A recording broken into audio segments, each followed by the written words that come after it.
ಯಾವಾಗ ಕನಸಿನಲ್ಲಿ ಯೋಸೇಪನ ಜೊತೆ ದೇವರು ಮಾತಾಡಿದರೋ ಯೋಸೇಪನ ಮನಸ್ಸು ಬದಲಾವಣೆ ಆಯಿತು. ಅದಕ್ಕಿಂತ ಮುಂಚೆ ಆಕೆ ತಪ್ಪು ಮಾಡಿದ್ದಾರೆ, ಈ ರೀತಿಯಲ್ಲಿ ತಪ್ಪು ಮಾಡಿದ್ದಾರೆ, ಆಕೆ ನಾನು ಬಿಟ್ಟು ಬಿಡುತ್ತೇನೆ ಎಂಬುದ ಯೋಚನೆ ಮಾಡಿದಂತ ವ್ಯಕ್ತಿ ಯಾವಾಗ ದೇವರ ಮಾತು ಬಂತು ಅದೇ ಹೆಂಡತಿಯನ್ನ ಕರೆದುಕೊಂಡು ಮುಂದೆ ಕುಟುಂಬ ಕಟ್ಟುವವನು ಯಾರು? ದೇವರೇ. ಅದನ್ನು ನಿಲ್ಲಿಸುವವನು ದೇವರೇ. ಅದರಲ್ಲಿ ಬರುವಂತೆ ಎಲ್ಲ ಸಮಸ್ಯೆಗಳನ್ನು ಪರಿಹರಿಸುವವನು ಕೂಡ ದೇವರೇ ಆಗಿದ್ದಾನೆ.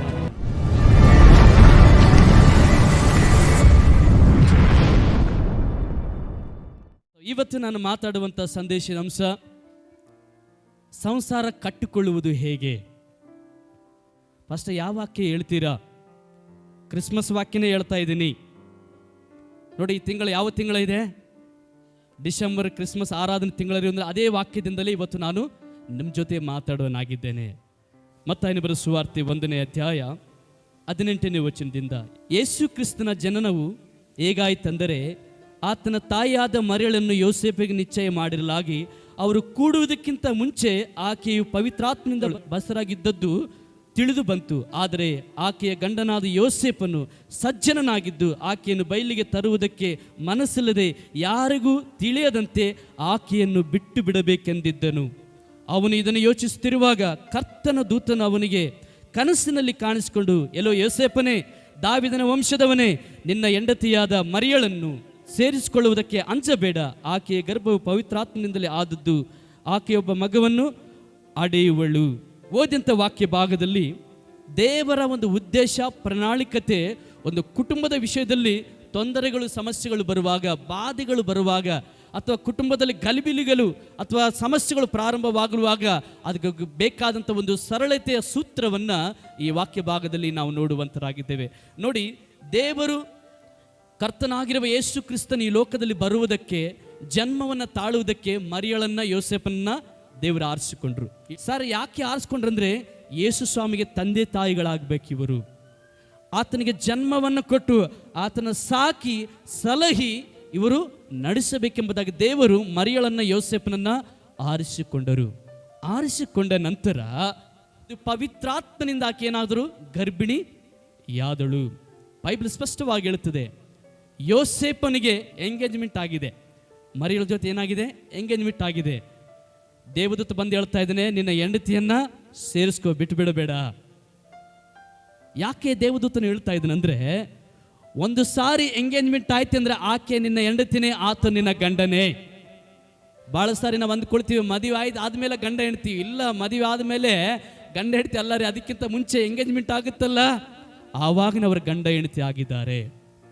ಹಾಗಾದ್ರೆ ಸರ್ ಮದುವೆ ಯಾಕೆ ಮಾಡ್ತಾರೆ? ಎಲ್ಲ ಜನರ ಮುಂದೆ ನೀವು ಗಂಡ ಹೆಂಡತಿ ಅಂತ ತೋರಿಸ್ಕೊಳ್ಳುವಂಥ ಸಾಕ್ಷಿ ಆಗಿದೆ ಅದು. ದೇವದೂತ ಬಂದು ಏನು ಹೇಳ್ತಾನೆ ಗೊತ್ತಾ? ಆಕೆಗೆ ನಿಶ್ಚಯ ಆಗಿತ್ತು, ಯೋಸೇಫನಿಗೆ ಮರಿಯಳಿಗೆ. ಆವಾಗ ದೇವದೂತ ಬಂದು ಹೇಳ್ತಾ ಇದ್ದಾನೆ, ಈಕೆ ನಿನ್ನ ಹೆಂಡತಿ. ಇದರ ಅರ್ಥ ನಾವು ತಿಳ್ಕೊಬೇಕಿಲ್ಲಿ. ಈ ಸ್ಥಳದಲ್ಲಿ ಯಾರಾದರೂ ಎಂಗೇಜ್ಮೆಂಟ್ ಆದವರು ಯಾರಾದರೂ ಇದ್ರೆ ನೀವು ಸ್ಪಷ್ಟವಾಗಿ ತಿಳ್ಕೊಬೇಕು, ನಾನು ಆತನಿಗೆ ಸಂಬಂಧಪಟ್ಟಿದ್ದೇನೆ, ಆತನು ನನಗೆ ಸಂಬಂಧಪಟ್ಟಿದ್ದಾನೆಂಬುದಾಗಿ ಸ್ಪಷ್ಟವಾಗಿ ತಿಳಿದುಕೊಳ್ಳಬೇಕಾಗಿದೆ. ಯೋಸೇಫನು ಮರಿಯಳನ್ನು ನೋಡಿದನು. ಯಾಕಂದ್ರೆ ಮರಿಯಳು ಆತನ ಹೆಂಡತಿ ಆಗಿದ್ದಾಳೆ. ಯಾರಾಗಿದ್ದಾರೆ ಮರಿಯಳು? ಆತನ ಹೆಂಡತಿ. ಯೋಸೇಫನು ಮರಿಯಳನ್ನು ನೋಡುವಾಗ ಆ ಮರಿಯಳು ಗರ್ಭಿಣಿಯಾಗಿದ್ದಾಳೆ, ತುಂಬಾ ಗರ್ಭಿಣಿಯಾಗಿದ್ದಾಳೆ. ಆ ಗರ್ಭಿಣಿ ಆಗಿರುವುದನ್ನು ನೋಡಿ ಯೋಸೇಫನಿಗೆ ತಲೆಯಲ್ಲಿ ಅನೇಕ ಆಲೋಚನೆಗಳು ಬಂತು. ಸತ್ಯವೇದ ಹೇಳ್ತದೆ, ಆಕೆಯನ್ನ ಬಿಟ್ಟು ಬಿಡಬೇಕಂತ ಇದ್ದನಂತೆ. ಯಾರಿಗೆ ಗೊತ್ತಿಲ್ಲದ ಹಾಗೆ ಆಕೆಯನ್ನು ಬಯಲಿಗೆ ತಂದು ದಂಡಿಸದೆ, ಯಾರಿಗೆ ಗೊತ್ತಿಲ್ಲದ ಹಾಗೆ ಆಕೆಯನ್ನ ಬಿಟ್ಟು ಬಿಡಬೇಕಂತ ಯೋಸೇಫನು ಇದ್ದನಂತೆ. ಅಂದ್ರೆ ವಾಕ್ಯ ಹೇಳ್ತದೆ, ಯೋಸೇಫನ ಬಗ್ಗೆ ಸುಂದರವಾಗಿ ಹೇಳ್ತದೆ, ಆತನು ಸಜ್ಜನನಾಗಿದ್ದಾನೆ. ಯೋಸೇಫನ್ ಎಂಥವನಾಗಿದ್ದಾನೆ? ಮರಿಯಳ ಗಂಡ ಎಂಥವನಾಗಿದ್ದಾನೆ? ಸಜ್ಜನನು. ಸಜ್ಜನನಂದ್ರೆ ಅದರ ಗ್ರೀಕ್ ಪದದ ಅರ್ಥ ನೀತಿವಂತನು, ಒಳ್ಳೆಯವನು, ಪ್ರಾಮಾಣಿಕನು, ನ್ಯಾಯವಂತನು, ದೇವರಲ್ಲಿ ಭಯಭಕ್ತಿಯಿಂದ ನಡೆದುಕೊಳ್ಳುವವನು. ಇವೆಲ್ಲವೂ ಸೇರಿದ್ರೆ ಸಜ್ಜನನಂತ ಹೆಸರು ಬರುವಂಥದ್ದಾಗಿದೆ. ಅದಕ್ಕೆ ಯೋಸೇಫನು ಸಜ್ಜನನಾಗಿರುವುದರಿಂದ, ದೇವರಲ್ಲಿ ಭಯಭಕ್ತಿ ಉಳ್ಳವನಾಗಿರುವುದರಿಂದ, ಪ್ರಾಮಾಣಿಕತೆಯಾಗಿರುವುದರಿಂದ, ಒಳ್ಳೆಯವನಾಗಿರುವುದರಿಂದ, ನೀತಿವಂತನಾಗಿರುವುದರಿಂದ ಆಕೆಯನ್ನು ಬಯಲಿಗೆ ತರಲಿಲ್ಲ ಎಂಬುದಾಗಿ ವಾಕ್ಯ ಹೇಳುವಂಥದ್ದಾಗಿದೆ. ಅಂದರೆ ಇದರ ಅರ್ಥ, ದೇವರ ವಾಕ್ಯ ನಾವು ನೋಡ್ತೇವೆ, ಯೋಸೇಫನು ಒಳ್ಳೆಯವನಾಗಿದ್ದಾನೆ, ಆದ್ರೆ ಒಂದು ಆಲೋಚನೆ ಆತನು ಮಾಡಿದನಂತೆ. ಏನು ಮಾಡಿದನಂದ್ರೆ, ಈಕೆಗೆ ನಾನು ಡೈವರ್ಸ್ ಕೊಡ್ತೇನೆ, ಈಕೆ ನಾನು ಬಿಟ್ಟು ಬಿಡಬೇಕು ಎಂಬುದಾಗಿ ಮನಸ್ಸಿನಲ್ಲಿ ಯೋಚನೆ ಮಾಡಿದನಂತೆ. ಎಲ್ಲಿ ಯೋಚನೆ ಮಾಡಿದನು? ಹೃದಯದಲ್ಲಿ ಬರುವುದಕ್ಕಿಂತ ಮುಂಚೆ ಫಸ್ಟ್ ಮನಸ್ಸಿನಾಗ ಬರ್ತದೆ. ನಮಗೆ ಫಸ್ಟ್ ಎಲ್ಲಿ ಬರ್ತದೆ ಗೊತ್ತೇ? ಆಲೋಚನೆ ಎಲ್ಲಿ ಬಿಡ್ತದೆ? ಮನಸ್ಸಿನಿಂದ ಹೃದಯಕ್ಕೆ ಹೋಗುವಂಥದ್ದಾಗಿದೆ. ಈ ವಾಕ್ಯ ಭಾಗದಲ್ಲಿ ನಾವು ಸ್ಪಷ್ಟವಾಗಿ ನಾವು ನೋಡುವಂತರಾಗಿದ್ದೇವೆ. ಯೋಸೇಫನು ಆಕೆಯನ್ನು ಬಿಟ್ಟು ಬಿಡಬೇಕೆಂಬುದಾಗಿ ಆಲೋಚನೆ ಇರುವಾಗ ನೋಡಿ, ಒಳ್ಳೆಯವನಿದ್ದಾನೆ, ಬುದ್ಧಿವಂತನಿದ್ದಾನೆ, ದೇವರಲ್ಲಿ ಭಯಭಕ್ತಿ ಉಳ್ಳವನಾಗಿದ್ದಾನೆ. ಆದರೂ ಏನು ಮಾಡ್ಬೇಕಂತ ಇದ್ದಾನೆ? ಆಕೆಯನ್ನ ಬಿಟ್ಟು ಬಿಡಬೇಕು. ಯಾಕೆ ಬಿಟ್ಟು ಬಿಡಬೇಕಂತ ಇದ್ದಾನಂದ್ರೆ, ನನ್ನ ಹೆಂಡತಿ ಮರಿಯಳು ಏನು ಮಾಡಿದ್ದಾರೆ? ತಪ್ಪು ಮಾಡಿದ್ದಾರೆ. ತಪ್ಪು ಮಾಡಿ ಅಪರಾಧಿಯಾಗಿ ನಿಂತಿದ್ದಾಳೆ. ಯಾಕಂದ್ರೆ ಧರ್ಮಶಾಸ್ತ್ರದಲ್ಲಿ ನಾವು ನೋಡುವಾಗ, ಧರ್ಮೋಪದೇಶ ಕಾಂಡ 22ನೇ ಅಧ್ಯಾಯ 23ನೇ ವಚನದಲ್ಲಿ ನಾವು ನೋಡುವಾಗ, ಅಲ್ಲಿ ಯಾರಾದರೂ ವ್ಯಭಿಚಾರ ಮಾಡಿದರೆ ಅವರನ್ನ ಕಲ್ಲೆಸೆದು ಸಾಯಿಸಬೇಕಂತ ಇತ್ತು. ಅದೇ ಯೇಸು ಸ್ವಾಮಿ ಹತ್ರ ಬರುವಾಗ ಒಬ್ಬ ವ್ಯಭಿಚಾರ ಸ್ತ್ರೀ ಇಡಲ್ಪಡುವಾಗ ಆಕೆಯನ್ನ ಕಲ್ಲೆಸೆದುಕೊಂಡು ಎಲ್ಲರೂ ಕೂಡ ಬಂದರು ಕಲ್ಲೆಸಲಿಕ್ಕೆ. ಅವಾಗ ಸ್ವಾಮಿ ಹೇಳಿದ್ರು, ಆಕೆಯನ್ನ ಕ್ಷಮಿಸಿದರು. ಸೊ ಇಲ್ಲಿ ಕೂಡ ಯೋಸೇಫನ ತಲೆಯಲ್ಲಿ ಬರ್ತಾ ಇದೆ, ಆಕೆ ತಪ್ಪು ಮಾಡಿದ್ದಾಳೆ, ನನಗೆ ದ್ರೋಹ ಮಾಡಿದ್ದಾಳೆ, ನನಗೆ ಮೋಸ ಮಾಡಿದ್ದಾರೆ ಎಂಬುದಾಗಿ ತಿಳಿದು ಇದನ್ನ ಆಲೋಚನೆ ಮಾಡ್ತಾ ಇರುವಾಗಲೇ ದೇವರು ತನ್ನ ದೂತನನ್ನ ಕಳಿಸ್ತಾ ಇದ್ದಾನೆ. Hallelujah, hallelujah. ಯಾಕಂದ್ರೆ ಕುಟುಂಬ ಕಟ್ಟುವವನು ಯಾರು? ದೇವರೇ. ಅದನ್ನು ನಿಲ್ಲಿಸುವವನು ದೇವರೇ. ಅದರಲ್ಲಿ ಬರುವಂತೆ ಎಲ್ಲ ಸಮಸ್ಯೆಗಳನ್ನು ಪರಿಹರಿಸುವವನು ಕೂಡ ದೇವರೇ ಆಗಿದ್ದಾನೆ. ಯಾವಾಗ ಯೋಸೇಫನಲ್ಲಿ ಆಲೋಚನೆ ಬಂತು, ಬಿಟ್ಟು ಬಿಡಬೇಕೆಂಬ ಆಲೋಚನೆ ಬಂತು, ತಕ್ಷಣವೇ ದೇವದೂತನ ಬಂದು ಮಾತಾಡ್ತಾ ಇದ್ದಾನೆ, ಎಲ್ಲೋ ಯೋಸೇಫನೇ, ನಿನ್ನ ಹೆಂಡತಾಗಿರೋ ಮರಿಗಳನ್ನು ಸೇರಿಸ್ಕೊಳ್ಳಿಕ್ಕೆ ಅನ್ಸಬೇಡ. ಯಾಕೆ ಅನಿಸ್ತಾ ಇದೆಯಾ? ಏನು ಅವಮಾನ ಆಗುತ್ತೆ ನಿನಗೆ? ಆಕೆ ತಪ್ಪು ಮಾಡಿಲ್ಲ. ಆಕೆ ದೇವರ ಆತ್ಮನ, ಪವಿತ್ರ ಆತ್ಮನಿಂದ ಏನಾಗಿದ್ದಾರೆ? ಗರ್ಭವನ್ನ ಧರಿಸಿದ್ದಾಳೆ. ದೇವರಾತ್ಮನ ಶಕ್ತಿ ಆಕೆ ಮೇಲೆ ಇಳಿದು ಬಂದಿದೆ. ಆಕೆ ಪವಿತ್ರಳು. ಆಕೆಯಲ್ಲಿ ಹುಟ್ಟುವಂತ ಕೂಸು ಪವಿತ್ರವಾದದ್ದು. ಆತನಿಗೆ ಯೇಸು ಅಂತ ಹೆಸರಿಡಬೇಕು. ಆತನೇ ಜನರ ಪಾಪಗಳನ್ನು ನಿವಾರಣೆ ಮಾಡುವಂಥವನು ಎಂಬುದಾಗಿ ಯಾವಾಗ ಕನಸಿನಲ್ಲಿ ಯೋಸೇಫನ ಜೊತೆ ದೇವರು ಮಾತಾಡಿದರೋ, ಯೋಸೇಫನ ಮನಸ್ಸು ಬದಲಾವಣೆ ಆಯಿತು. ಹಲ್ಲೆಲೂಯಾ. ಅದಕ್ಕಿಂತ ಮುಂಚೆ ಆಕೆ ತಪ್ಪು ಮಾಡಿದ್ದಾರೆ, ಈ ರೀತಿಯಲ್ಲಿ ತಪ್ಪು ಮಾಡಿದ್ದಾರೆ, ಈ ರೀತಿಯಲ್ಲಿ ತಪ್ಪು ಮಾಡಿದ್ದಾರೆ, ಆಕೆ ನಾನು ಬಿಟ್ಟು ಬಿಡ್ತೇನೆ ಎಂಬುದಾಗಿ ಯೋಚನೆ ಮಾಡಿದಂಥ ವ್ಯಕ್ತಿ ಯಾವಾಗ ದೇವರ ಮಾತು ಬಂತು, ಅದೇ ಹೆಂಡತಿಯನ್ನ ಕರೆದುಕೊಂಡು ಮುಂದೆ ಸಾಕ್ತಾ ಇದ್ದಾನೆ. ಹಲ್ಲೆಲೂಯಾ. ಸೊ ನಮ್ಮ ಜೀವಿತದಲ್ಲಿ ಕೂಡ ಇವತ್ತು ಕುಟುಂಬದಲ್ಲಿ ಅನೇಕ ಸಾರಿ ಗಂಡನು ಹೆಂಡತಿಯ ವಿಷಯದಲ್ಲಿ, ಹೆಂಡತಿ ಗಂಡನ ವಿಷಯದಲ್ಲಿ ಅನೇಕ ಸಾರಿ ಅಪಾರ್ಥಗಳು ಬರುವಂಥವಾಗಿವೆ. ಓ, ನನ್ನ ಹೆಂಡತಿ ಹೀಗೆ ಮಾಡಿದ್ದಾರೆ, ನನ್ನ ಗಂಡನು ಹೀಗೆ ಮಾಡಿದ್ದಾನೆ, ಅದು ಮಾಡಿದ್ದು ತಪ್ಪು, ಅದು ಮಾಡಿದ್ದು ಸರಿಯಲ್ಲ ಎಂಬುದಾಗಿ ಅನೇಕ ಸಾರಿ ನಿಜ ಗೊತ್ತಿಲ್ಲದೆ, ಸತ್ಯ ಗೊತ್ತಿಲ್ಲದೆ ಅನೇಕ ಕುಟುಂಬಗಳು ಇವತ್ತು ಒಡೆದು ಹೋಗ್ತಾ ಇದೆ. ಅನೇಕ ಕುಟುಂಬಗಳು ಮುರಿಯಲ್ಪಡ್ತಾ ಇದೆ. ಕಾರಣ ಏನಂದ್ರೆ ನಿಜ ಗೊತ್ತಿಲ್ಲ. ಯೋಸೇಫನು ಕೂಡ ಹಾಗೆ ಅಂದುಕೊಂಡ, ನಿಜ ಗೊತ್ತಾಗಲಾರ್ದಾಗ, ಆದರೆ ಸತ್ಯ ಗೊತ್ತಾದಾಗ ಯೋಸೇಫನ ಕುಟುಂಬ ತಿರುಗಿ ಮುಂದೆ ಸಾಗಿತೆಂಬುದಾಗಿ ನಾವು ನೋಡುವಂತರಾಗಿದ್ದೇವೆ. ಹೌದು ಪ್ರಿಯ ದೇವರ ಮಕ್ಕಳು, ಈ ವಾಕ್ಯದಿಂದ ಮೊದಲನೇದಾಗಿ ನಾವು ನೋಡ್ತೇವೆ, ಯೋಸೇಫನು ದೇವರ ಸ್ವರವನ್ನ ಕೇಳಿ ತನ್ನ ಸಂಸಾರವನ್ನು ಕಟ್ಟಿಕೊಂಡನು. ಯಾರ ಮಾತು ಕೇಳಿ ಸಂಸಾರ ಕಟ್ಟಿಕೊಂಡ್ರು? ದೇವರ ಮಾತು. ನಮ್ಮ ಸಂಸಾರದಲ್ಲಿ ಸುಖವಾಗಿ ಸಾಗಬೇಕು, ಸುಖವಾಗಿ ನಮಗೆ ಮುಂದೆ ಹೋಗಬೇಕಾದ್ರೆ ದೇವರ ಮಾತು ನಮಗೆ ಬಹಳ ಪ್ರಾಮುಖ್ಯ.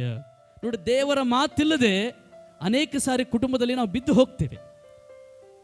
ಯಾಕಂದ್ರೆ ಪ್ರತಿದಿನ ಗಂಡನು ಹೆಂಡತಿ ಮುಖನೇ ನೋಡ್ಬೇಕು, ಹೆಂಡತಿ ಗಂಡನ ಮುಖನೇ ನೋಡ್ಬೇಕು. ಇವರಿಬ್ಬರ ಮಧ್ಯದಲ್ಲಿ ಅನೇಕ ಸಾರಿ ಎಷ್ಟು ಅನುಮಾನಗಳು ಬರ್ತವೆ, ಎಷ್ಟು ಒಬ್ಬರ ಮೇಲೆ ಒಬ್ಬರೇ ನಿಂದೆಗಳನ್ನು ಹಾಕ್ಕೊಳ್ತಾರೆ, ಒಬ್ಬರ ಮೇಲೊಬ್ಬರು ಏನು ಮಾಡ್ತಾರೆ ಹೇಳ್ರಿ ನೋಡೋಣ, ಬೈಕೊಳ್ತಾರೆ. ನೀನು ಹಂಗ, ನಾನು ಹಿಂಗ, ನೀನು ಹಂಗೆ ಮಾಡಿದೆ, ನಾನು ಹಿಂಗೆ ಮಾಡಿದೆ, ನೀನು ಅದು ಮಾಡಿದೆ, ನಾನು ಇದು ಮಾಡಿದೆ ಎಂಬುದಾಗಿ ಒಬ್ಬರ ಮೇಲೊಬ್ಬರು ಮಾತಾಡ್ಕೊಳ್ತಾರೆ.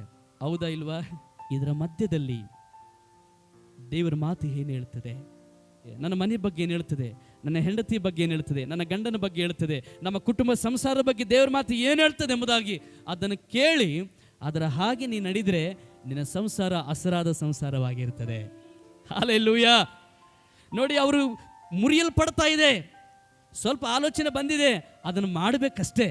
ಅಷ್ಟರ ಮಧ್ಯದಲ್ಲೇ ದೇವನ ಮಾತು ಆತನಿಗೆ ಬಂತು. ಆವಾಗಲೇ ಯೋಸೇಫನ್ ತನ್ನ ಕುಟುಂಬವನ್ನ ಕಟ್ಟಿಕೊಂಡವನಾದನು. ಇವತ್ತು ನಿನ್ನ ಹೆಂಡತಿ ವಿಷಯದಲ್ಲಿ ಎಷ್ಟು ಅನುಮಾನಗಳು ನಿನಗಿರಬಹುದು, ನಿನ್ನ ಗಂಡನ ವಿಷಯದಲ್ಲಿ ಎಷ್ಟು ಅನುಮಾನಗಳು ನಿನ್ನ ಜೀವಿತದಲ್ಲಿ ಇರಬಹುದು, ಅಥವಾ ನನ್ನ ಹೆಂಡತಿ ಹೀಗೆ ಮಾಡಿದ್ದಾನೆ, ನನ್ನ ಗಂಡನ ಹೀಗೆ ಮಾಡಿದ್ದಾನೆ ಅಂತ ಎಷ್ಟೋ ಅನುಮಾನಗಳು ನಿನ್ನ ಜೀವಿತದಲ್ಲಿ ಇರಬಹುದು. ಆದರೆ ಸತ್ಯವನ್ನ ತಿಳ್ಕೋ, ಸತ್ಯವನ್ನ ತಿಳಿದುಕೋ. ಆವಾಗ ನಿನ್ನ ಕುಟುಂಬವು ಮುಂದೆ ಸಾಗಲಿಕ್ಕೆ ಸಾಧ್ಯವಾಗುವಂಥದ್ದಾಗಿದೆ. ಹಲ್ಲೆಲೂಯ. ಹೇಗೆ ಆ ಸತ್ಯ ಗೊತ್ತಾಗುತ್ತೆ? ದೇವರ ಮಾತಿನಿಂದ, ದೇವರ ಸ್ವರದಿಂದ ಆ ಸತ್ಯ ನಿನಗೆ ಗೊತ್ತಾಗುವಂಥದ್ದಾಗಿದೆ. ನೋಡಿ, ಯೋಸೇಫನಿಗೆ ಸತ್ಯ ಗೊತ್ತಾಗಲಿಲ್ಲ. ಸಾಮಾನ್ಯವಾಗಿ ಒಬ್ಬ ಸ್ತ್ರೀ ಗರ್ಭವತಿ ಆಗಬೇಕಾದ್ರೆ ಕುಟುಂಬ ಆದಮೇಲೆ ಗರ್ಭವತಿ ಆಗ್ತಾರೆ. ಆದರೆ ಬೈಬಲಲ್ಲಿ ಅವ್ರಿಗೆ ಎಂಗೇಜ್ಮೆಂಟ್ ಆಗಿದೆ. ಸತ್ಯವೇದ ಹೇಳುತ್ತದೆ, ಅವರು ಕೂಡುವುದಕ್ಕಿಂತ ಮುಂಚೆ, ಅವರಿಬ್ಬರು ಕೂಡುವುದಕ್ಕಿಂತ ಮುಂಚೆ ಆಕೆ ಏನಾದ್ರಂತೆ? ಗರ್ಭಾವತಿ ಆದರು. ದೇವರ ಬಲದಿಂದ, ದೇವರಾತ್ಮನ ಪವಿತ್ರಾತ್ಮನ ಶಕ್ತಿಯಿಂದ ಗರ್ಭಾವತಿ ಆದರು. ಯೋಸೇಫ್ ತಲೆಯಲ್ಲಿ ಯೋಚನೆ ಮಾಡ್ತಾ ಇದ್ದೇನೆ, ಅಯ್ಯೋ ನಾವಿಬ್ಬರು ಸೇರ್ಕೊಂಡಿಲ್ಲ, ಎಂಗೇಜ್ಮೆಂಟ್ ನಮಗೆ ಆಗಿದೆ, ನಾವಿಬ್ಬರು ಒಂದಾಗಿಲ್ಲ, ಹೇಗೆ ಗರ್ಭವತಿ ಆದಳು ಎಂಬುದು ಯೋಸೇಫನ ಯೋಚನೆ ಮಾಡ್ತಾ ಇರುವಾಗಲೇ ದೇವರು ಮಾತಾಡಿದನು. ಸತ್ಯವನ್ನು ತಿಳ್ಕೊಂಡಾಗ ನಿನ್ನ ಕುಟುಂಬ ಮುಂದೆ ಸಾಕ್ತದೆ. ನಿಂದೆಗಳನ್ನು ಹಾಕೋಕ್ಕಿಂತ ಮೊದಲು ನನ್ನ ಹೆಂಡತಿ ಹೀಗಿದ್ದಾಳೆ, ನನ್ನ ಗಂಡನ ಹೀಗಿದ್ದಾನೆ ಎಂಬುದಾಗಿ ನಿಂದೆಗಳನ್ನು ಹಾಕುವುದಕ್ಕಿಂತ ಮೊದಲು ಫಸ್ಟ್ ಸತ್ಯವನ್ನ ತಿಳಿದುಕೋ. ಯಾರ ಸತ್ಯ ತಿಳಿಸೋರು? ಯಾರು ಸತ್ಯ ತಿಳಿಸೋರು? ದೇವರ ಮಾತು, ದೇವರ ಸ್ವರ. ಯೋಸೇಫನಿಗೆ ಹೇಗೆ ದೇವರು ಮಾತಾಡಿದ್ರಂತೆ? ಕನಸಿನಲ್ಲಿ. ಇಲ್ಲ ಯೋಸೇಫನೇ, ಯಾಕೆ ಬಿಟ್ಟು ಬಿಡಕ್ಕಂತ ಇದೆಯಾ? ಯಾಕೆ ಅನಿಸ್ತಾ ಇದೆಯಾ? ಸೇರಿಸ್ಕೋ, ಏನು ತಪ್ಪು ಮಾಡಿಲ್ಲ ಆಕೆಯ ಗರ್ಭ ಪವಿತ್ರ ಆತ್ಮನಿಂದ ಆದದ್ದು. ಒಬ್ಬ ರಕ್ಷಕನು ನಿಮಗೆ ಹುಟ್ಟುತ್ತಾ ಇದ್ದಾನೆ. ಹಲ್ಲೆಲೂಯಾ. ಈಗ ಯೋಸೇಫ್ನಲ್ಲಿರುವಂಥ ಎಲ್ಲ ಅನುಮಾನಗಳು ಕ್ಲಿಯರ್ ಆಯ್ತು. ಆಯ್ತಾ ಇಲ್ವಾ? ಯಾರು ಮಾತಾಡಿದಾಗ ಆಯ್ತ್ರಿ? ದೇವರು ಮಾತಾಡಿದಾಗ. ಯೋಸೇಫನು ಒಳ್ಳೆಯವನಂತ ವಾಕ್ಯದಲ್ಲಿ ನಾವು ನೋಡಿದೆವು. ಎಂಥವನಾಗಿದ್ದಂತೆ? ಸಜ್ಜನನು. ಆಕೆಯ ಗಂಡನಾದ ಯೋಸೇಫನು ಸಜ್ಜನನಾಗಿದ್ದು ಆಕೆಯನ್ನು ಬಯಲಿಗೆ ತರುವುದಕ್ಕೆ ಮನಸ್ಸಿಲ್ಲದೆ, ಆತನಿಗೆ ಮನಸ್ಸಿಲ್ಲ ಅಂತೆ. ಎಲ್ಲರ ಮುಂದೆ ಆಕೆಯನ್ನು ಅವಮಾನ ಪಡಿಸುವುದು, ಎಲ್ಲರ ಮುಂದೆ ಆಕೆಯ ಮರ್ಯಾದೆಯನ್ನು ತೆಗೆಯುವುದು ಆತನಿಗೆ ಇಷ್ಟ ಇಲ್ಲ ಅಂತೆ. ಹಲ್ಲೆಲೂಯಾ. ಒಬ್ಬ ಒಳ್ಳೆ ಗಂಡ, ಒಬ್ಬ ಒಳ್ಳೆ ಹೆಂಡತಿ ಮನಸ್ಸು ಹೇಗಿರ್ಬೇಕಂದ್ರೆ, ನಿನ್ನ ಗಂಡನ ಮರ್ಯಾದೆಯನ್ನು ತೆಗಿಬಾರ್ದು, ನಿನ್ನ ಹೆಂಡತಿಯ ಮರ್ಯಾದೆಯನ್ನ ತೆಗಿಬಾರ್ದು.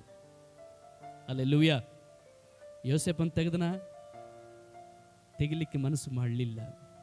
ಇವತ್ತು ನೀನು ಎಲ್ಲೇ ಇದ್ರು, ಯಾವ ಸ್ಥಳದಲ್ಲಿದ್ರು, ಯಾವುದೇ ಪರಿಸ್ಥಿತಿಯಲ್ಲಿ ಇದ್ರೂ ಕೂಡ ನಿನ್ನ ಗಂಡನ ಕುರಿತಾಗಿ ಇನ್ನೊಬ್ಬರಿಗೆ ಒಂದು ಮಾತು ಹೇಳಕೊಡುದು, ನಿನ್ನ ಹೆಂಡತಿಯ ಕುರಿತಾಗಿ ಇನ್ನೊಬ್ಬರಿಗೆ ಒಂದು ಮಾತನ್ನು ಹೇಳಕೊಡುದು. ನನ್ನ ಹೆಂಡತಿ ಹೀಗಿದ್ದಾಳೆ, ನನ್ನ ಗಂಡನ ಹೀಗಿದ್ದಾನೆ, ಅವನು ಹಾಗೆ ಮಾಡ್ತಾನೆ, ಹೀಗೆ ಮಾಡ್ತಾನೆ, ಹಾಗೆ ಮಾಡಿದ್ನು, ಹೀಗೆ ಮಾಡಿದಂತ ಯಾವ ಸ್ಥಳದಲ್ಲಿ ಕೂಡ, ಯಾವ ಜನರಲ್ಲಿ ಕೂಡ ನೀನು ಹೇಳ್ಬಾರ್ದು. ಯಾಕಂದ್ರೆ ನಿಮ್ಮಿಬ್ಬರ ಗುಟ್ಟು ನಿಮ್ಮಿಬ್ಬರಲ್ಲೇ ಹೇಳ್ರಿ ಇರಬೇಕು. ಇವತ್ತು ಬಹಳ ಕುಟುಂಬದಲ್ಲಿ ಸಮಸ್ಯೆಗಳು ಯಾಕೆ ಆಗ್ತಾ ಇದೀವಿ ಅಂದ್ರೆ, ಬೈಲಿಗೆ ಇಳಿತಾ ಇದೀವಿ ನಾವು. ಎಷ್ಟು ದುಡ್ಡು ಖರ್ಚಾದ್ರೂ ಪರವಾಗಿಲ್ಲ, ಕರೆಸು, ದೊಡ್ಡವ್ರನ್ನ ಕರೆಸು, ತವ್ರ ಮನೆಯನ್ನು ಕರೆಸು, ಅವ್ರು ಕರೆಸು, ಇವ್ರು ಕರೆಸು ಅಂತೇಳಿ ಹೇಳೋದು ಎಲ್ಲ ಮಾಡಿ ಇದ್ದಿದ್ದೆಲ್ಲವನ್ನ ಅಕ್ಕ ಕಳ್ಕೊಂಡು ಸಾಲ ಮಾಡ್ಕೊತಾ ಇದೀವಿ ಇವತ್ತು. ಆಗಿರಬಾರ್ದು. ಆದ್ರೆ ದೇವರ ಸ್ವರ ನಿನಗೆ ಬೇಕು. ಸುಖವಾದ ಸಂಸಾರ, ಒಳ್ಳೆಯ ಸಂಸಾರ ಕಟ್ಟಲ್ಪಟ್ಟಿತು, ಮುರಿದು ಹೋಗ್ತಾ ಇದೆ. ಮುರಿಯುವ ಪರಿಸ್ಥಿತಿಯಲ್ಲಿ ದೇವರು ಮಾತಾಡಿದಾಗ ಆ ಕುಟುಂಬ ಕಟ್ಟಲ್ಪಟ್ಟಿತು. ಹಲ್ಲೆಲೂಯಾ. ಎರಡನೇದಾಗಿ ನಾವು ನೋಡ್ತೇವೆ, ಯೋಸೇಫನು ಏನು ಮಾಡ್ದ? ಮೊದಲು ದೇವರ ಮಾತನ್ನ ಕೇಳ್ದ, ಕುಟುಂಬ ಕಟ್ಟಲ್ಪಟ್ಟಿತು. ಎರಡನೇದಾಗಿ ತನ್ನ ಕುಟುಂಬಕ್ಕೆ ಬರುವಂತ ಅಪಾಯಗಳನ್ನ ತಪ್ಪಿಸಿಕೊಳ್ಳಲಿಕ್ಕೆ ದೇವರು ಹೇಳಿದ ಹಾಗೆ ನಡೆದ. ಹಲ್ಲೆಲೂಯಾ. ನೋಡಿ, ಕುಟುಂಬಕ್ಕೆ ಅಪಾಯಗಳು ಬರ್ತವೆ.